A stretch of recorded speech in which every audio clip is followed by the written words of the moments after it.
Welcome छ अर्को जानकारीमूलक भिडियोमा।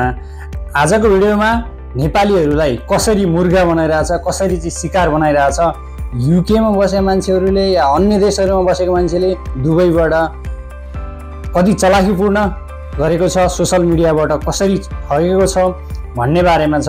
र केही दिन अगाडि मलाई टिकटकमा आएको मेसेज र जुन कमेन्टमा आएको थियो त्यो मेसेजको बारेमा नि बताउनेवाला छु। र त्यहाँ भनिएको थियो आइफोन जित्नु भएको छ, तपाईले कमेन्ट गरेर। उसको मिलियनभन्दा धेरै फलोअर छ, देखाएको छ भिडियोहरूमा। उसले चाहिँ गिभअवेबाट त्यसरी ठगिएको थियो र मलाई ठग्नको लागि उसले के भनिरहेको थियो कमेन्टमा, तपाईले आइफोन जित्नु भएको छ। र म पनि होला नि त भनेर के भनिरहेछ यसले भनेर मैले उसलाई मेसेज गरेँ। मेरो व्हाट्सएप नम्बर माग्यो, व्हाट्सएप नम्बर मैले दिएँ। व्हाट्सएप नम्बर दिइसकेपछि उसले व्हाट्सएपमा मेसेज गर्यो, तपाईले चाहिँ जित्नु भएको छ, तपाईसँग भिडियो कल गरेर मैले चाहिँ भिडियो बनाउँछु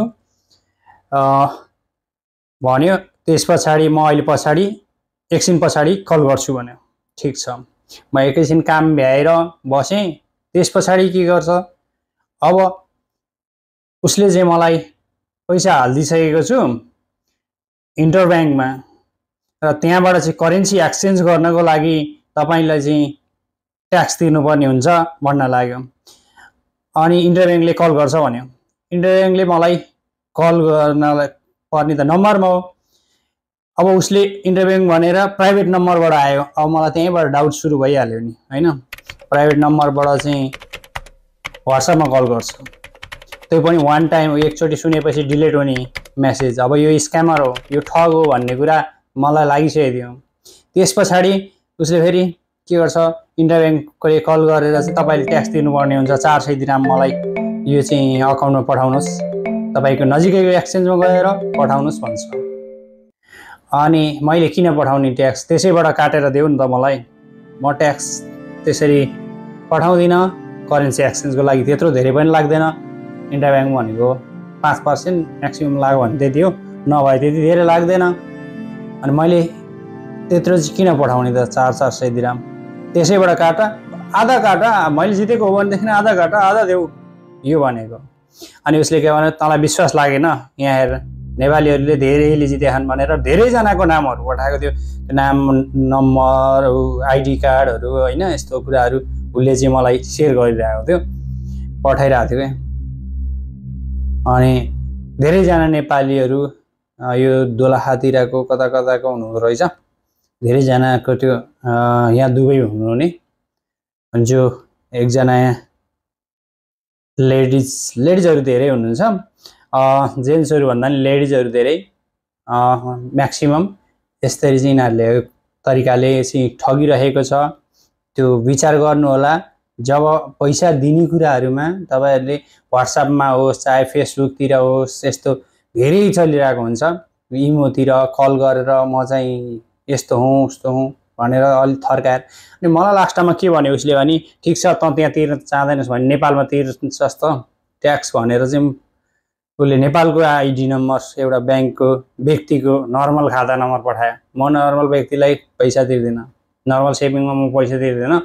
मैले भनेको चाहिँ गभर्मेन्टलाई तिर्छु, यदि नेपालमा तिर्नुपर्ने हो भने गभर्मेन्टलाई तिर्छु, यो व्यक्तिको नामको उसमा पैसा तिर्दैन भने मैले। त्यस पछाडि फेरि लास्टमा गएर के भन्यो, अब त भनेको चाहिँ यस्तो रहेछ तिमीहरूको टिम, होइन, यसरी स्क्याम गर्ने रहेछ, मैले यहाँ केस गर्छु, होइन भनेपछि मैले यहाँ चाहिँ उजुरी गर्छु भनेपछि उसले के भन्छ,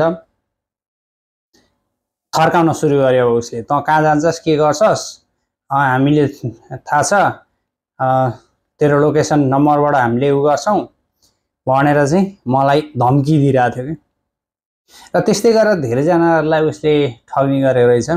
र त्यो आइडी म यहाँ सो गर्न त सक्दिनँ, किनभने अब प्राइभेसी हुन्छ। उनीहरू बस्नको लागि यति गर्छन् कि हो, उनीहरूको आइडीहरू तपाईँले चाहिँ उनीहरूको पठाएको मेसेजहरू स्क्रिनसट गरेर या रेकर्ड गरेर राख्नुको लागि, त्यो आफ्नो लागि राम्रो हो। र पोस्ट गर्न चाहिँ फेरि यहाँको प्राइभेसीको कारणले, यहाँको चाहिँ अब रुल्सको कारणले हामीले कसैको पनि आइडी, नाम या नम्बरहरू पोस्ट गर्न मिल्दैन। त्यही भएर यो थियो आजको भिडियोमा जानकारी। कस्तो लाग्यो भिडियो? हजुरहरूलाई नि यस्तो परेको छ होला या भोलि भन्न सक्छन्। उनीहरूले भन्ने भनेको पैसा देऊ भन्छ उनीहरूले। पहिला जित्नुभयो भन्छन्, गिभअवेबाट होस् चाहे अरूको हरेक ठाउँबाट चाहिँ के भन्छन्, तपाईँले जित्नु भएको छ या तपाईँको आफ्नै जस्तै मान्छेहरूको चाहिँ यहाँ हुनुहुन्थ्यो, यो देशमा हुनुहुन्थ्यो, उहाँ चाहिँ परमधाम भइसक्नुभयो। अब तपाईँले चाहिँ आएर पैसा निकाल्न सक्नुहुन्छ, यो ब्याङ्कबाट त्यो ब्याङ्कबाट भन्छन्। त्यस्ताहरू सबै फ्रडहरू हुन्, स्क्यामरहरू हुन्। त्योबाट बस्नुहोस् र आफ्नो पैसाहरू बचाउनु होला। यहाँ धेरैजना नेपालीहरूले चाहिँ दिएको देखिन्छ। धेरैजना नेपालीहरू टार्गेट गरिरहेको हुन्छन्, उनीहरूले सोझा हुन्छन् भनेर, एकदम उत्साहितमा आउँछन् भनेर। र यस्तै जानकारीमूलक भिडियोको लागि च्यानललाई सब्सक्राइब गर्नुहोस् र लाइक कमेन्ट पनि गर्नुहोस्। साथीभाइहरूलाई नि सेयर गर्नुहोस्, ताकि तपाईँको एक सेयरको कारणले गर्दाखेरि, एक लाइकको एक सेयरको कारणले गर्दाखेरि चाहिँ अरू साथीहरूको पनि पैसा बचोस् भन्ने उद्देश्य हो। र अर्को जानकारीमूलक भिडियो लिएर आउनेछौँ।